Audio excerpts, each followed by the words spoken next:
De 10h midi, Sud Radio Média, Valérie Expert, Gilles Gansman. Bonjour à toutes et à tous. Bonjour Gilles. Et bonjour à notre invitée Sophie Menu-Jovanovic. Bonjour. Bonjour. Merci d'être avec nous. Vous êtes la rédactrice en chef de Cuisine et Vins de France. Et oui, Noël oblige, Noël approche. C'est la fête en cuisine. On va parler de ce numéro, de ce hors-série novembre-décembre pour bien préparer son réveillon. 9 réveillons de chefs originaux et raffinés. Et on va voir avec vous comment la cuisine a évolué, parce que vous êtes venue, Sophie, avec le premier numéro de Cuisine et Vins de France. Oui, tout à fait. Alors c'est pas un hors-série, Valérie, vous dites hors-série, mais c'est notre numéro de Noël. Oui, c'est votre numéro de Noël, pardon. À quoi ça ressemblait un Noël lorsque vous avez publié ce premier numéro? Non, mais c'était pas elle, parce que c'était il y a 47 ans. Non, mais je sais bien. Quand je dis lorsque vous, j'englobe. Oui, j'ai compris. Quand Cuisine et Vins de France. Oui, c'est la même chose. Quand je dirais, quand Sud Radio est né, je sais, Sud Radio, ça des années 40. Je sais bien, Valérie, c'était global. Oui, donc à quoi ça ressemblait un Noël à l'époque? Moi, je dis que la cuisine, c'est toujours une valeur sûre. Et finalement, ça n'a pas tant changé, parce que là, je suis en train d'ouvrir le magazine. Ouais. Par exemple, il y avait une rubrique qui s'appelait 5 recettes express à faire en moins de 30 minutes. Sans le air fryer. Sans le air fryer. C'était notre problématique déjà, en fait. Enfin, c'était la problématique des femmes à l'époque. Là, c'est un numéro, en fait, de février. Alors, il y avait un sujet crêpes et blinis, dont je pourrais aussi faire un sujet crêpes et blinis. Après, c'est vrai que marquise au chocolat... pourquoi pas, remarque, mais bon, la cuisine était plus classique. Ça serait rigolo quand même de faire un Noël années 50. En fait. Non, mais ça serait rigolo de faire une thématique chez soi, un Noël comme si on était un Noël en 1950. Il y a des choses qui ont disparu. On se souvient de ce que faisaient nos mères qui étaient sur les tables et qu'on ne voit plus aujourd'hui. Cuisine et Vins de France a été créée, figurez-vous, en 1927. Oui, on n'était pas nés. C'était Kurmonski, qui était un journaliste amateur de bonne chère, qui a fondé ça avec une de ses amies. Lui, après, il s'en est moins occupé, ça a été repris par plusieurs personnes, mais c'est vrai que c'était très précurseur à l'époque de parler de cuisine et de vin. Et de vin, de mélanger, c'est finalement, c'est ça qui est sympa. L'originalité, parce qu'il y a effectivement dans ce guide, dans ce numéro, beaucoup de choses autour des champagnes, spécial champagne, actu et dégustation. Vous allez nous dire s'il faut payer cher ou pas un champagne. Alors, j'étais chez des amis et nous avons eu un débat.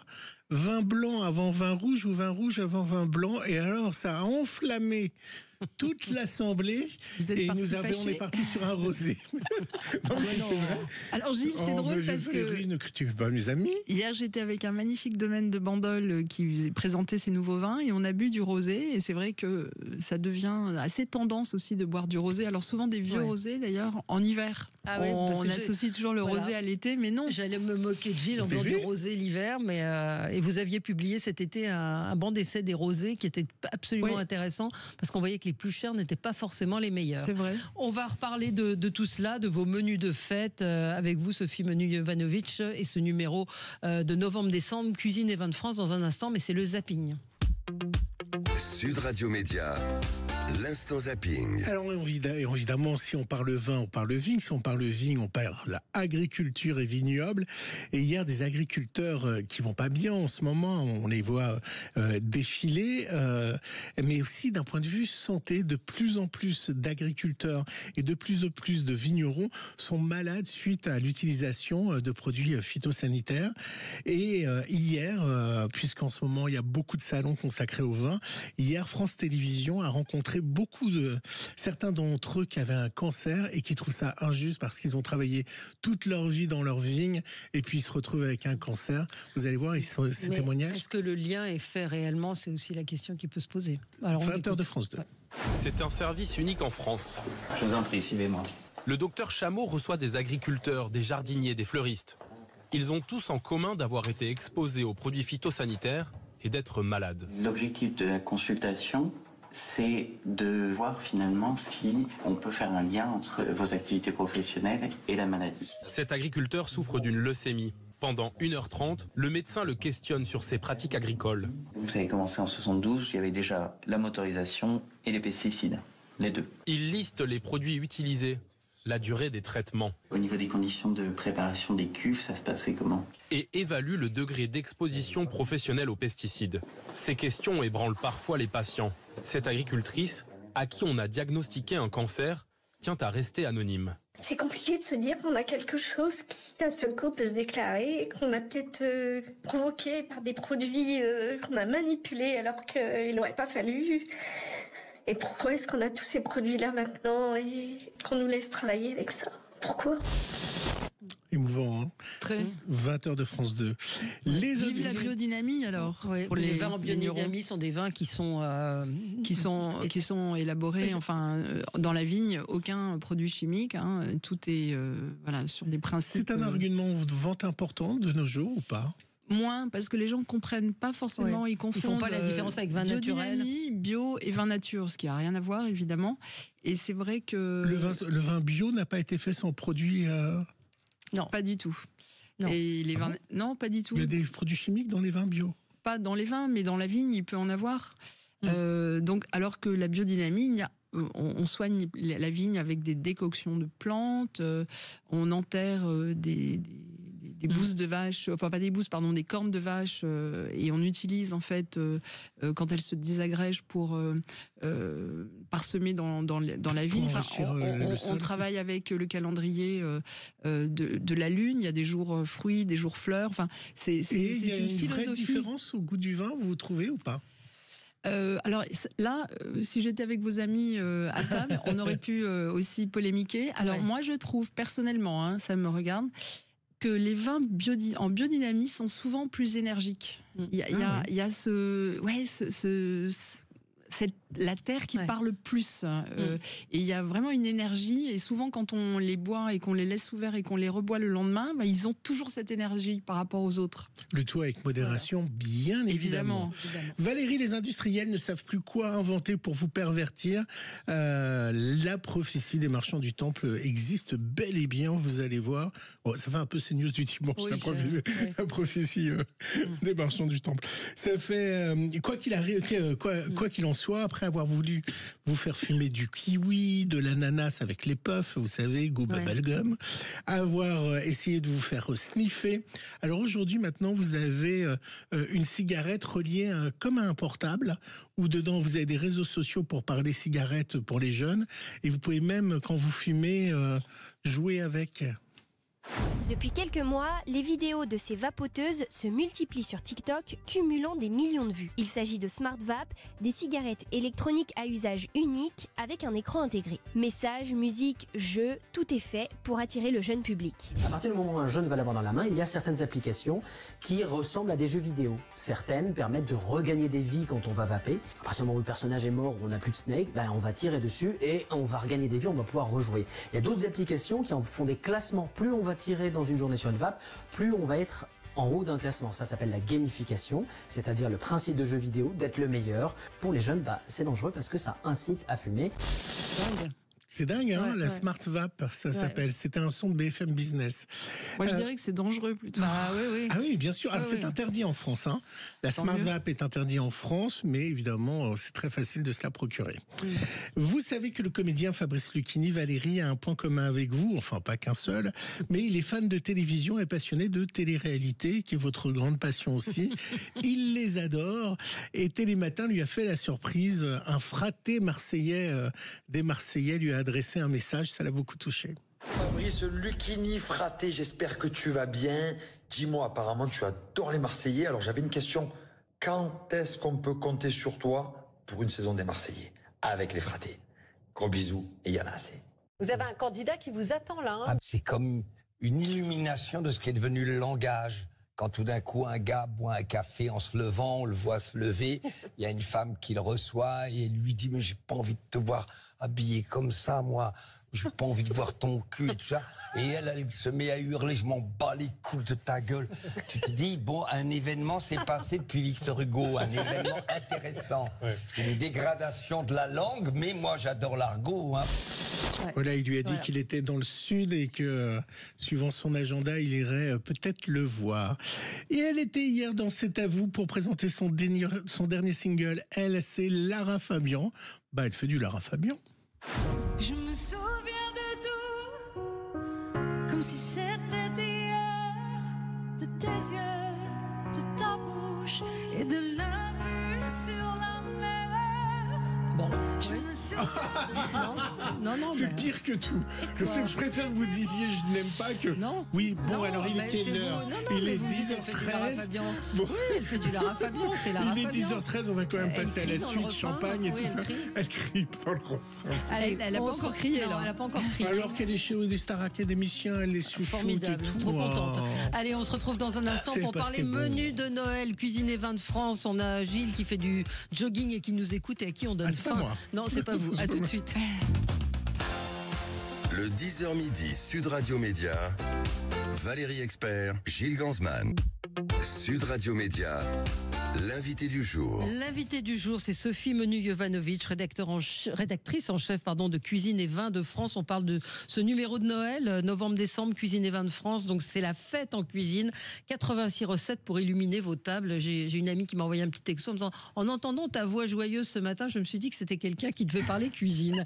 Et effectivement, vous nous proposez un numéro évidemment plus que gourmand, avec une escapade à Megève, avec un spécial champagne, avec des réveillons de chef, avec un auditeur disait oui, mais là on a des problèmes de pouvoir d'achat, mais il y a des recettes où évidemment que vous en tenez compte. Il y a du homard, mais il y a aussi cet avocat crevette revisité, il y a des ballotins de choux au saumon, il y a des choses qui ne sont pas très chères. Et ça, j'imagine que ça fait partie de votre réflexion. Bien sûr, on essaie vraiment. Alors c'est vrai que les fêtes, c'est quand même une période particulière où on a envie un peu d'ouvrir un peu plus grand son portefeuille, mais on tient compte de ça et on peut se régaler avec vraiment. En plus, l'hiver, il y a beaucoup de produits. On dit toujours à l'hiver, c'est pas marrant en cuisine, mais au contraire, il y a tellement de légumes, des tubercules incroyables avec lesquels on peut faire des cocottes de légumes. Les volailles, on n'est pas obligé d'acheter une volaille de Bresse. Il y a des poulets super quali qui sont élevés au grain.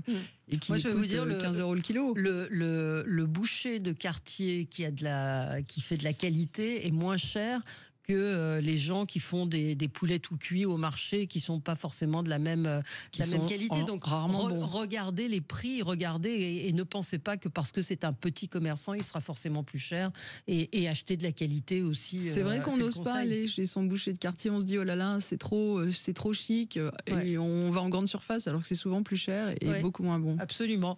Ce Noël, donc, Gilles avait une question sur le foie gras. Non, je me disais, avec tout ce qu'on entend, l'écologie et autres, et tout ce mouvement-là, est-ce qu'il y a eu des répercussions sur les ventes de foie gras ou sur le foie gras, ou c'est toujours très attendu de la part des Français sur leur table? C'est toujours très attendu, le foie gras. On est quand même un pays de tradition. On a vraiment nos tips, je dirais, à Noël. On consomme quand même des huîtres, du foie gras. Et plus de 90% des Français consomment encore du foie gras à Noël. On en a fait un sujet, justement. Ouais.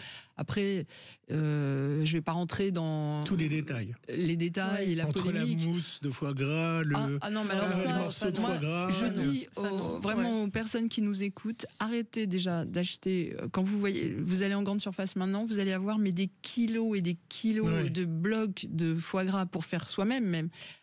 Oubliez, allez chez un petit commerçant qui les fera venir. La plupart c'est maintenant du canard, plus que de l'oie, et ça vient du sud-ouest. Faites-le vous-même, c'est facile à faire d'ailleurs, mais surtout, ne rentrons pas dans ce jeu, parce que plus on achètera, plus c'est comme les gens qui achètent des fraises à Noël. Si le jour où on arrête d'acheter des fraises, il n'y en aura plus. Si on n'arrive pas à les vendre, on les retrouvera plus, ça serait bien. C'est quoi l'appellation qu'on doit prendre absolument dans le foie gras? Foie gras entier. Foie gras entier, c'est...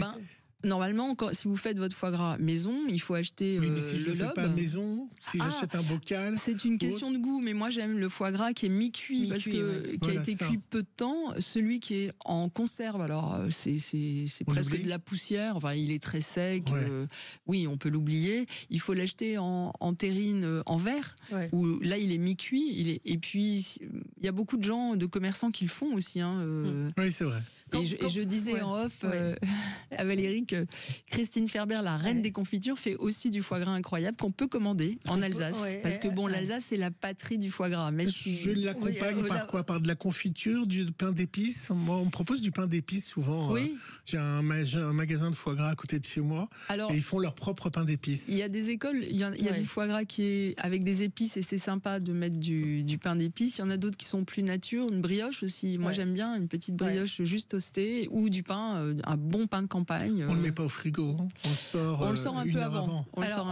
Comment on conçoit un numéro comme celui-là de Noël? Comment on arrive à se renouveler? Je disais que vous étiez venu, c'est vraiment sympa, avec le numéro 1 de Cuisine et Vin de France, où il y avait le cassoulet pas à pas. Donc je suis pas sûre qu'aujourd'hui vous feriez le même.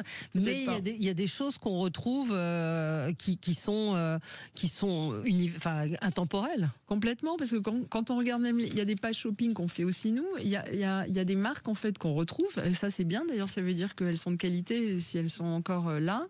Et c'est pas facile de concevoir un magazine. Ouais. Et je me dis toujours, les gens qui ont un magazine, quel qu'il soit, d'ailleurs dans la main, c'est quand même encore un prix très abordable. On peut acheter 3 paquets de cigarettes à la place d'un magazine. Ouais. Quand on n'imagine pas la masse de travail, le nombre de personnes pour cette production, et je parle même après de la diffusion, de l'envoi. Les messageries lyonnaises qui distribuent 80% de la presse font 50 000 km par jour pour distribuer la presse en France. Et donc, Valérie, en fait, je commence à y penser au mois de juin. Donc c'est pas toujours facile de se mettre dans l'ambiance.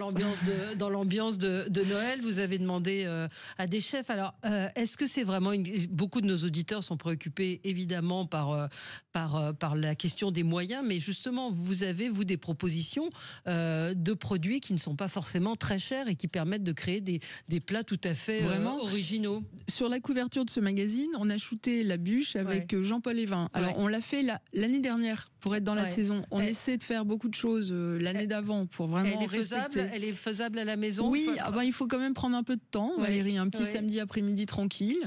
Mais oui, elle est complètement faisable et en fait le coût c'est rien. En fait. Oui, et vous savez quoi? Moi je suis en train de raconter ma vie depuis 2 jours. Après mon histoire dans le taxi, j'étais avec des personnes qui préparaient Noël et qui n'avaient pas beaucoup d'argent, qui étaient au café. Et donc ils ont eu une bonne idée, j'ai trouvé. Ils se sont achetés 12 huîtres pour faire les huîtres en entrée. C'est-à-dire que chacun avait 1 ou 2, alors je ne sais pas s'ils vont le faire chaude, mais chacun avait 1 ou 2 huîtres. Ils étaient contents de pouvoir partager des huîtres et s'offrir des huîtres et de ne pas acheter pour chacun 6 huîtres pour 6. Et donc je trouvais ça intelligent de se dire on les fait en apéro. Et chacun a son huître en apéritif et c'est festif et ça évite. Donc il y a des petites astuces comme ça. Et ça coûte pas si cher les huîtres. Il y a des huîtres de très, je vais pas citer de nom, mais qui sont très connues et qui coûtent un peu plus cher. Gilardo par exemple. Voilà. Mais on peut trouver des huîtres sur les marchés d'ailleurs en direct. Il y a beaucoup d'ostréiculteurs qui viennent vendre leur production. Au moment des fêtes.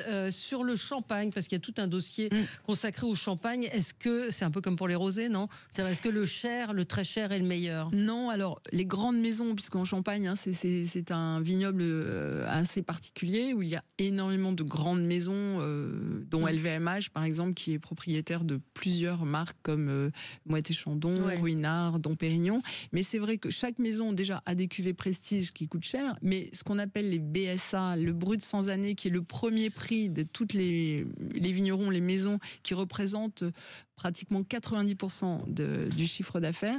On peut trouver dans les petites maisons des champagnes superbes à des prix entre... le champagne a augmenté, mais on peut trouver des champagnes à 30 € qui sont magnifiques. Alors, moi, c'est déjà un prix. Oui, c'est déjà un prix, mais par rapport, quand on regarde aujourd'hui le prix des champagnes de marque, ça commence plutôt à 65, 80, 100 et quelques Alors euros. Moi, ma petite famille à côté de qui je mangeais, qui n'avait pas trop de moyens, ils avaient pris... Alors, ils ont parlé champagne et ils ont regardé les prix sur leur portable, ils ont trouvé ça très cher et ils se sont décidés pour un bon crément. Est-ce que c'est un bon choix? Complètement. Quand on n'a pas d'argent, de passer par un bon crément.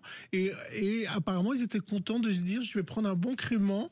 On n'a pas les moyens de s'offrir du champagne, mais c'est quand même festif. C'est une bonne solution. Complètement. Il y a quelques années, il y avait une dégustation à l'aveugle de vin à Bulle. Et c'est un crément d'Alsace qui a gagné devant des champagnes. Et plus on est d'ailleurs dans le nord de la France, et plus les créments sont de qualité, Bourgogne, Jura même, Alsace bien sûr, Loire, enfin il y a des créments partout. Et c'est vrai faut pas qu'on hésite et qu'on ait honte à se prendre un crément pour Noël. D'ailleurs, mais c'est souvent la même méthode. Quelle est la différence de prix entre un crément et un champagne? Ça n'a rien à voir, vous trouvez des créments à 10 €. Ouais, c'est ça. Il y a une grande maison en Alsace qui fait des créments de qualité incroyable à 10 € la bouteille. Ouais, et ils ont fait vraiment ce choix, ils étaient heureux de faire ce choix. Dans les idées, là, pour ceux qui nous écoutent 3 ingrédients max et qui vont le faire sur des tables de fête. Il y a la crème de céleri et pomme granny. Il n'y a rien qui coûte cher derrière. Et c'est délicieux puisque je vous le rappelle, vous le savez Valérie, tout est shooté chez nous. Oui, c'est-à-dire que c'est pas des achats de photos. Vous avez tout goûté. Tout goûté. J'ai écrit beaucoup et surtout on shoot. Vous n'avez rien amené.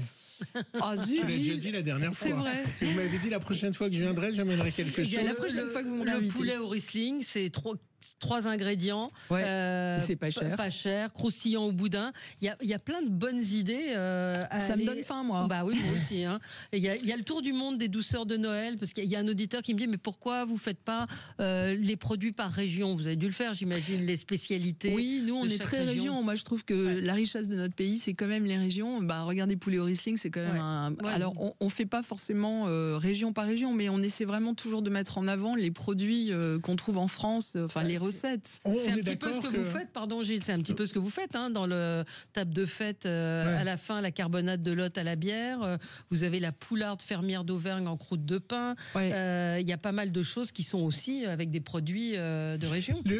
Je peux peut-être répondre là-dessus sur la région. Oui, vraiment, parce que je le répète, la richesse de notre pays, c'est notre diversité culinaire. Chaque région a vraiment des recettes qui leur sont propres et on a la chance d'avoir un pays qui est riche aussi en produits. Donc, il y a un banc d'essai des beurres, je vous le dis. Ah oui, alors ça m'intéresse. Ouais, et c'était très intéressant parce qu'on déguste à l'aveugle. Donc on est complètement impartial et on a eu des belles surprises parce que sur des marques de grande distribution, on se disait ça peut être moyen parce qu'ils font du gros volume, et c'était super. On peut dire le U. Le beurre de chez U est arrivé avec 18 sur 20. Exactement. Devant même plusieurs vins. Et président aussi, extrêmement bon, alors que c'est quand même une grande marque. Est-ce que le boudin blanc, c'est de l'escroquerie ou pas? Parce que c'est de l'eau et du pain. C'est ça en fait. Ouais, non, il y a de la chair. Normalement, il y a de la chair aussi de porc dans le boudin blanc. Après, à quelle proportion? C'est comme un peu les quenelles. Vous savez, souvent les quenelles aussi, il n'y a pas beaucoup de chair de brochet. Mais est-ce que c'est festif, et beaucoup de le farine. boudin blanc? Ah bah oui. C'est vraiment. Justement, tiens, pour aller dans le sens de Valérie, c'est pas cher du tout. Non. Et le blanc et le noir, à l'apéro un peu grillé avec un peu de moutarde pour Noël et quelques huîtres avant-après pour faire un mélange terre-mer. Eh ben voilà, Laurence, elle nous dit depuis des années, nous faisons et nous nous amusons à faire des repas de Noël avec que dalle. Nous désossons la pintade, nous la fourrons avec le haché, viande, foie et marron, pistache, figues, des petites croquettes et nos vins viennent de chez Lidl et franchement, nos invités sont sur le HUC. Ça donne envie, la en bûche tout cas, chez moi, c'est une bûche roulée crème beurre mocha. Bravo Laurence. Laurence, on veut son adresse. Elle nous envoie des photos après Noël en janvier. Et on pense à nos amis américains, c'est Thanksgiving aujourd'hui. Et là, Thanksgiving, il y a la dinde, mais il y a toute une tradition autour de Thanksgiving avec la tarte aux noix de pécan. C'est plus important pour eux que Noël. Absolument. Merci d'être venue ce matin, Sophie Menu-Jovanovic. Cuisine et vins de France, ce numéro de fête où vous trouverez plein d'idées, de recettes. Moi, j'ai plein de trucs que j'ai déjà notés. Vous savez déjà ce que vous allez faire à Noël ou pas encore? Non, pas encore. Les gens se décident 3-4 jours avant? Ah non, je pense qu'ils y réfléchissent, surtout qu'on est assez nombreux, donc ils réfléchissent un peu avant. Mais voilà, Gilles, je vous le donne d'ailleurs, Cuisine et Vin, vous trouverez des idées pour votre Noël. Gilles a découvert le air fryer. Moi j'ai découvert le air fryer. Donc il n'y a pas vraiment encore de recettes. On en reparlera. C'est vrai? On en reparlera. Allez, oui, on pourra en reparler. Merci à vous, on se retrouve dans un instant avec Smaïn. À tout de suite. Le 10h midi, Sud Radio Média, Valérie Expert, Gilles Gansman. Sud Radio, le supplément média. Le supplément média, on est ravis de l'accueillir et on rigole déjà avec Ismaïn. Bonjour à tous. Toujours heureuse de vous retrouver et vous serez en spectacle 4, 19 et 21 décembre au Théâtre de la République. 3 exceptionnels. 3 exceptionnels et puis vous serez en tournée de janvier à juin dans 50 cinémas. Oui. Il y a un nom au spectacle ou pas? Il y en a plusieurs. Ismaïn crève l'écran, c'est pour ça qu'on vous a invité dans l'émission Média. Au début, je voulais l'appeler Semaine de confinement, mais je trouve que c'est pas vraiment allé. Non, en ce moment, on peut faire un brainstorming si vous voulez. Alors peut-être ADN. Oui, Ousmane met toujours des baskets. Algérien de naissance. Ah. Voilà. Ousmane met toujours des baskets? Non, fini les baskets. Ah terminé. ouais, c'est plus de votre âge? Oui, non, je démarre d'ailleurs. Je démarre avec justement ces baskets qui sont sur une chaise et je raconte un peu cette épopée. C'est ce qui moi m'a marqué quand dans ma jeunesse, c'était les baskets. Vous vous rendez compte, j'aurais pu être actionnaire. Hein. Et oui, ça c'est clair. Oui. Et ADN, c'est-à-dire algérien de naissance, parce que vous axez le spectacle là-dessus? Non, parce que je le répète sans cesse, parce que c'est une vérité vraie. Donc moi, je suis né à Constantine, je suis orphelin de père et de mère, et j'ai un attachement évidemment viscéral avec l'Algérie, même si en ce moment c'est un peu très très dur. Et puis, c'est ce que je dis, algérien de naissance et français de reconnaissance.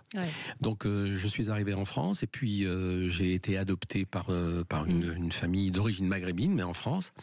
Et vous connaissez, je suis monté sur scène, j'ai fait mes imbécilités, évidemment. Et à un moment, à mon âge... Et puis il y a eu toute une époque où on vous appelait les beurs, où c'était vraiment toute une communauté qu'on découvrait. Et aujourd'hui, on a l'impression que cette union entre la France et les beurs a disparu. Mais parce que le beurre a fondu. Il est rentré dans la société, il est là, il existe. Et c'est mieux qu'il ait fondu ou pas? Mais bien sûr que c'est bien qu'il ait fondu, c'est bien. Mais je voudrais que vous parliez de l'Algérie, de ce lien viscéral, malgré évidemment la situation. Je me sens 3 fois orphelin, avec cette période un peu difficile. Moi, je suis né entre le Mistral et le Sirocco, je suis entre ces deux pays. Donc, en venant ici, j'ai adopté le rire, parce que le rire, c'était une forme de résilience aussi, rire de soi. Et aujourd'hui, en venant sur scène, j'avais besoin aussi de faire rire, oui, bien sûr, seul en scène, mais le rire pas de la même manière. Raconter un peu mon histoire, cet itinéraire, le vivre ensemble. Moi, j'ai grandi dans cette France, les 30 glorieuses, où on vivait tous ensemble. Aujourd'hui, l'éclatement des communautés fait que c'est un peu... Comment vous le vivez? Je le vis difficilement. Bien sûr, parce que c'est tout un travail qu'on a fait dans les années 80, la marche des beurs, et puis tant d'artistes aussi. Mais vous dites le beurre a fondu, il a pas forcément fondu. Il a fondu, Valérie, il a fondu maintenant. Employer le terme de beurre maintenant chez les jeunes, bien sûr. Ils vont le réfuter totalement. Oui, bien sûr, c'est pour ça que je vous le dis. Je comprends ce que vous dites, d'accord. Voilà, il a fondu. Il a disparu. Il a d'une disparu. certaine manière. C'est une manière, c'est une métaphore. Une métaphore. Et donc vous racontez. Alors ce spectacle, ça va être quoi? Pas d'ancien sketch? Si, un ancien sketch. Mais alors donc, pour en revenir au spectacle, ce que j'ai fait, puisque comme je suis un enfant de là-bas et un enfant, donc on va dire un orphelin, donc sans père ni mère, même si j'ai eu des parents adoptifs, j'ai à un moment, j'ai fait mon test ADN, dis donc. Et j'ai eu les résultats de ce test. Vous êtes suédois. On travaille ensemble. On travaille depuis 8 ans. C'est facile. Et alors, ça a donné quoi? Venez voir le spectacle. C'est la chute. C'est la chute. Parce que j'ai donc eu les résultats. Et donc, le spectacle, enfin, quand je raconte tout cet itinéraire. Laissez-moi terminer, mon cher ami. Vous êtes bavard, vous êtes comme moi. Vous êtes de là-bas aussi. Non, mais laissez-le terminer. Vous faites pas une phrase en plein milieu. Laissez-moi. Donc, du coup, on a perdu le fil. Vous vous souvenez, vous avez une mémoire phénoménale. On va faire un silence parce que j'ai perdu le fil. Allez, on continue. Non, j'ai eu besoin de savoir d'où je venais. Et donc, dans le spectacle, je rebondis un peu sur cet itinéraire. Et à la fin, je dévoile... j'ai fait mon test ADN et à la fin, je dévoile mes origines. Qu'est-ce que vous espériez? Qu'est-ce que vous espériez ou qu'est-ce que vous attendiez de ce test? Savoir d'où je sais pas moi, à la recherche de votre identité. Oui, une quête de l'identité, etc. D'ailleurs, les résultats sont surprenants. Je vous l'ai dit ou non, je vous le dis pas. Faut pas le dire. C'est la chute du spectacle. C'est la chute du spectacle. Mais en même temps, rire, bien sûr, rire sur l'accent de mon père. Parce que mon père avait un accent, mon père adoptif. C'était quoi comme accent? Et parlait comme ça. Et c'est merveilleux. Les gens disent on se moque, mais pas du tout. Moi, c'est bon. C'est ce que je dis. Moi, un accent devait être inscrit au patrimoine immatériel de l'UNESCO, parce que l'accent, c'est les origines. Et j'ai le souvenir de mon père adoptif, où je vais voir mon père et je dis papa.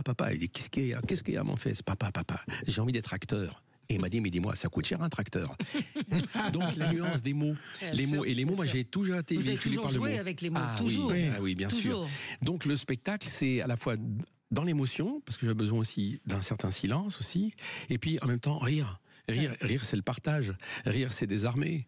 Et est-ce que vous nous expliquez dans le spectacle pourquoi à un moment on vous voyait, vous aviez un restaurant, le tout Paris se battait pour avoir des places dans votre restaurant, c'était le lieu à la mode dans les années 90, tout le monde, et d'un seul coup, Vous avez disparu de ce monde du spectacle, pourquoi? C'est marrant ce que vous dites. Ouais. Dites-moi, si vous vous levez comme ça, puis vous partez, puis que vous n'êtes plus employé par Sud Radio. Je pense que Valérie m'appellera toujours. Non, mais C'est votre répondez à ma question. Qu'est-ce qu'on va vous dire? On va vous dire, mais non, on ne vous voit plus. Mais dites-moi, vous pouvez pas être ailleurs aussi?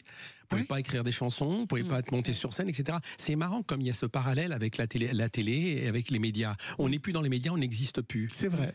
On est d'accord, c'est une bonne réponse. Ouais, Donc, vous avez raison. mais moi, j'ai toujours travaillé. Oui, J'ai comme toujours des gens bossé. qui font des tournées qu'on voit pas et qui remplissent des salles. Quand j'étais môme, je voyais toujours une personne qui chantait tous les ans à la télé. Elle s'appelait Katharina Valente. Ça vous dit quelque chose? Non. Ça vous dit pas. Bon. Et je me disais, mais c'est marrant parce qu'elle chante une fois, mais on la voit plus. Et puis j'ai appris après, en fin de compte, elle faisait le tour du monde. Bien sûr. C'est une chanteuse internationale. On est ailleurs, on part ailleurs. Alors, ils Has-been, oui, je le suis, Ah non, has-been. non, je pensais, j'ai jamais pensé il ça. faut le dire. Has-been, c'est-à-dire lié au passé. Oui. Mais non, on est toujours dans cette actualité, puisque là, j'arrive de Nevers, je pars à Lille, je n'arrête pas de bosser depuis 1978. Ma question était plutôt sur le showbiz. C'est-à-dire, est-ce qu'à un moment, le showbiz qui vous courait après, ou votre lieu de restaurant était très couru par là? Est-ce qu'à un moment, il y en a qui sont partis parce que vous étiez moins dans la lumière? Bon, je vous annonce tout de suite que le restaurant continue et ça cartonne. Il existe toujours. Mais il cartonne toujours autant. Je viens. Avec plaisir. Ça, je savais pas que bien c'était évidemment. toujours vrai. Voilà, c'est parce qu'on n'est plus dans l'actualité, on n'en parle plus, donc on n'existe plus. Si, ça marche toujours autant. Sauf que je n'en suis plus le propriétaire puisque j'ai revendu mes parts. Ah merde, vous ne pourrez pas m'inviter. Non, c'est avec grand plaisir. Mais pour vous dire qu'en fin de compte, vous voyez, ce parallèle avec la télévision, ce parallèle avec les médias, fait que quand on n'est plus en avant, il y a suspicion. C'est une horreur à vivre. Ils vous disent quoi, les gens dans la rue ou à la fin de vos spectacles, quand ils vous croisent? Il me dit, ça va Nagui? C'est vrai? Oui, il y en a certains. On me confond avec Nagui, mais bon, c'est de l'humour. Oui. Mais non, mais je suis très heureux parce que les gens se souviennent de moi. Bah oui. Et surtout, je me souviens d'eux. Et moi, je dois beaucoup au public. Donc, et puis, j'ai pas du tout j'ai pas cette animosité de, on me reconnaît pas. Non. Moi, j'ai fait ce métier, je fais ce métier comme un enfant. Oui, puis vous avez une super image. Moi, j'ai une super image de vous. Vous avez accompagné ma jeunesse et j'ai une super image. Oui, et si je vous ai donné du bonheur et des éclats de rire, je suis un homme heureux. Heureux de donner. Alors, c'est marrant parce que c'était moderne ce que vous faisiez par rapport à l'époque. Puis ça paraît contradictoire aussi avec ma vie. Le fait d'être un orphelin, de ne pas savoir, d'être en quête de l'identité. En fin de compte, c'est la quête de ce spectacle. Mais d'avoir su, je sais pas par quel, donner du plaisir et du sourire. Pour moi, c'était mon acte de résilience et de reconstruction. Ouais, mais c'est arrivé sur le tard ou ça vous a accompagné toute votre vie? Toute ma vie.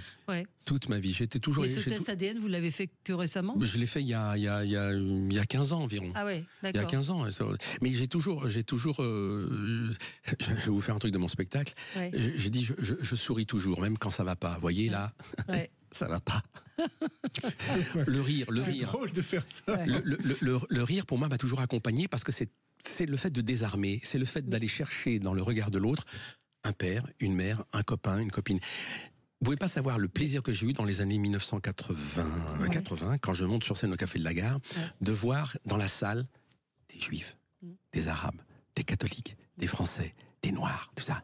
J'avais l'impression de retrouver une famille. J'avais l'impression du partage. Et si ce n'était que 1h30 pour moi, cela m'enchantait. Et je trouve qu'aujourd'hui, il faudrait retrouver... Alors c'est vrai qu'il y a l'éclatement du communautarisme, ce problème-là. Qu'est-ce qui a dérapé d'après vous? Pourquoi ça a dérapé? Disons le mot, ce sont les politiques. Nous ne sommes que les victimes, en fin de compte. Ce qui se passe dans le monde en ce moment. Ce sont les politiques. On subit. On est là, on s'invective. Maintenant, il faut faire son choix. On est pour, on est contre, etc. Et que font les politiques? Mais à votre époque, le voile n'était pas aussi important ou aussi... On pouvait être religieux sans le voile. Mais évidemment, porter un voile. Et pourquoi ça a changé? Mais pourquoi? Parce qu'il y a eu les extrêmes, parce que c'est ancré dans l'histoire de cette France, la guerre d'Algérie, c'est la peur de l'islam, c'est tout ça. Moi, je parle très peu de religion et de religion parce que je trouve que la religion c'est personnel, c'est intime, personnel. C'est intime. Vous verrez jamais de parler de religion. Mais j'ai toujours été très étonné d'avoir été à Londres et de voir des femmes voilées dans les rues. C'est pas parce que vous êtes voilée que vous êtes une extrémiste. Pourquoi? À New York, Los Angeles, je vais à Los Angeles, un contrôle passeport, une femme voilée. Voilà, mais tout est lié à l'histoire. Et à la culture du pays. À la culture du pays, voilà. On va vous revoir à l'antenne, enfin à l'antenne, dans des films. Là, je viens de faire le monde. Je viens de faire un film, un très très beau film d'Alexandre Arcadi, qui est sorti il y a pas très très longtemps. Il y a Le Monde de demain. Le petit blond de la Casbah. Ah, oui, ouais. Oui, on avait reçu Alexandre Arcadi pour nous en parler. J'étais très très heureux de tourner avec lui. Il était pour très ce heureux de film-là. faire le film. Voilà. C'était un truc qui lui parlait. Bien sûr. Et puis là, j'ai un projet aussi pour la télé. Il y a des projets, ça bouge. Bon. Qu'est-ce que vous pensez des nouveaux comiques qui dialoguent avec le public, le premier rang, et qui jouent à le taquiner ou parfois même à l'insulter? Ça, c'est un peu le nouveau comique un peu à la mode en ce moment. C'est une école. Est-ce que ça, c'est quelque chose qui vous fait rire, qui vous amuse? Non, pas spécialement, mais c'est ce que je me suis dit. Mais c'est une école, mais c'est pas ce qui définit le comédien. Voilà. Et puis, pour finir peut-être, parce que j'entends une musique, on va peut-être clore. Là, c'est très simple. Je veux dire, moi, je ne dis pas. Il est terrible le réel pour ça. Je ne dis pas. Il y a une émission derrière. Vous savez, je ne dis pas que des comiques qui ne me font pas rire. C'est-à-dire, ils ne font pas rire, mais c'est pas parce qu'ils ne font pas rire qu'ils ne sont pas drôles. Le rire, c'est la photo immédiat d'une société immédiate. Ouais. Sauf que le rire est de moins en moins compris, l'humour, le second degré. Oui, mais il y a plusieurs rires, faites votre choix. Oui, absolument. C'est ça qui est merveilleux. On va vous retrouver donc les 4, 19 et 21 décembre au Théâtre de la République pour ceux qui habitent à Paris ou qui voudraient venir à la capitale. Et puis vous serez en tournée, donc il suffit de taper Smaïn. Non, www.smaïnentournée.com. Smaïn en tournée et ADN ou Smaïn crève l'écran ou peut-être qu'il y aura un titre ou pas. Ou alors. On verra. En tout cas, on est ravis de vous recevoir et nos auditeurs sont très contents de vous voir. Merci Valérie, merci à vous. Qu'est-ce qu'ils disent? Ils disent c'est un bonbon, on est ravis, merci de l'avoir invité, on est ravis de le voir. Donc voilà, que des choses très positives. Je vous embrasse tous et merci beaucoup. On vous embrasse, demain, Valérie, vous savez qui on a? Non. On a Mika. On a Mika demain pour le Téléthon. Voilà. Merci. Puis on aurait pu avoir Nagui aussi, non? Nagui, oui. Merci. Je vous embrasse, à vous. merci on à vous embrasse, tous. Maïn, et allez le voir en spectacle. Merci. Sud Radio, votre avis fait la différence.